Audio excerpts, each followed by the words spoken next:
Registration ছাড়াই ডেবরা এলাকায় একাধিক টোটো ব্যবসায়ী টোটো বিক্রি করছে, আর এর জন্যই গতকাল ডেবরা কলেজ সংলগ্ন 3টি টোটো দোকান সিল করল পশ্চিম মেদিনীপুর জেলার পরিবহন দপ্তর। খড়গপুরের এআরটিও তাপস মান্না বলেন, রেজিস্ট্রেশন ছাড়া ওই দুটো শোরুম একাধিক টোটো বিক্রি করছে। আমরা খবর পাওয়ার পর গিয়ে শোরুম সিল করি, কাগজপত্র নিয়ে আমাদের দপ্তরে ডেকেছি। রেজিস্ট্রেশন ছাড়া টোটো বিক্রি করা যাবে না। বিডিওদের চিঠি দেওয়া হয়েছে। রাস্তায় রেজিস্ট্রেশনবিহীন যে সমস্ত টোটো চলছে তা নিয়ে আমাদের তথ্য সংগ্রহ চলছে, দ্রুত ব্যবস্থা নেওয়া হবে। এ বিষয়ে টোটো ব্যবসায়ী পার্থপ্রতিম সামন্ত জানান, আমরা ট্রেড লাইসেন্স, জিএসটি সহ অন্যান্য সমস্ত কিছু অনুমতি নিয়েই ব্যবসা করছি। রাস্তায় অবৈধ টোটো চললে তার ব্যবস্থা কেউ নিচ্ছে না। আমরা টোটো বিক্রি করলে দোষ। এই নিয়ে সঠিক নিয়ম তৈরি করা দরকার, যেখানে বলা থাকবে রেজিস্ট্রেশন করেই গাড়ি কিনতে হবে। আমরা জানি হচ্ছে পশ্চিম মেদিনীপুর এআরটিও এসে পশ্চিম মেদিনীপুরের যিনি আরপিও সাহেব আছেন আসছেন, এসে হঠাৎ করে আমাকে বললেন ট্রেড লাইসেন্স দেখি কি কাগজ আছে দেখি। তো আমি আমার যথারীতি কাগজ দেখিয়েছি, আমার টিসিআর আছে, আমার ট্রেড লাইসেন্সও আছে, আমার জিএসটিও আছে। আমি সমস্ত কিছু কাগজ দেখানোর পর দীর্ঘক্ষণ আমার সঙ্গে আলোচনা হয় এবং আমাকে বক্তব্য করেন, আপনি আনরেজিস্টার্ড গাড়ি বিক্রি করছেন কেন? আপনাকে তো টিসিআর দেওয়া হয়েছে, রেজিস্ট্রেশন করে বিক্রি করেন। তো আমরা বলছি হ্যাঁ, আমরা তো রেজিস্ট্রেশন করেই তো বিক্রি করছি এবং আমরা রেজিস্ট্রেশন করেও বিক্রি করছি। কাস্টমারদের আমরা বারবার ইনফ্লুয়েন্স এবং প্রেসার দিয়েই বলি রেজিস্ট্রেশন করে গাড়ি কিনতে হবে।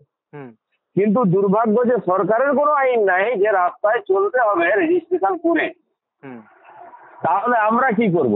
কতিপয় কাস্টমার তারা রেজিস্ট্রেশন করে গাড়ি কিনতে চাচ্ছে না সরকারের এই নীতি টানা থাকার জন্য। তারা বলছে সবাই আনরেজিস্টার্ড চলছে, আমি কেন রেজিস্ট্রেশন করে গাড়ি কিনবো? মানে অ্যাকচুয়ালি সিভিল তো ডিস্ট্রিক্ট থেকে করেছিল, আরটিও স্যার এসেছিলেন বিক্রি করার জন্য। অ্যাকচুয়ালি মেন ওদের অফেন্স হচ্ছে যে আনরেজিস্টার্ড গাড়ি বিক্রি করছে। গভর্নমেন্টের নিয়ম হচ্ছে গাড়ি রেজিস্ট্রেশন করে বিক্রি করার কথা, আর কি না করে গাড়ি ডেলিভারি করছে, যেটা ইলিগাল আর কি। তার জন্য সিল করা হয়েছে। গাড়ি যে কোনো শোরুমেরই যে কোনো গাড়ি বিক্রি করতে গেলে তাকে রেজিস্ট্রেশন করে নাম্বার প্লেট লাগিয়ে গাড়ি বিক্রি করতে হবে।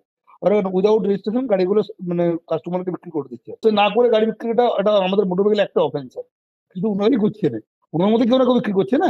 গাড়ি তো মানে কাস্টমার তো নিয়ে বানায় না, কাস্টমার তো গাড়ি কোনো না কোনো শোরুম থেকে কিনে না। ওদের পেপার গুলো নিয়ে মানে ডিস্ট্রিক্টে ডাকা হয়েছিল। পেপারে যদি ঠিক থাকে মানে দোকান খুলে যাবে।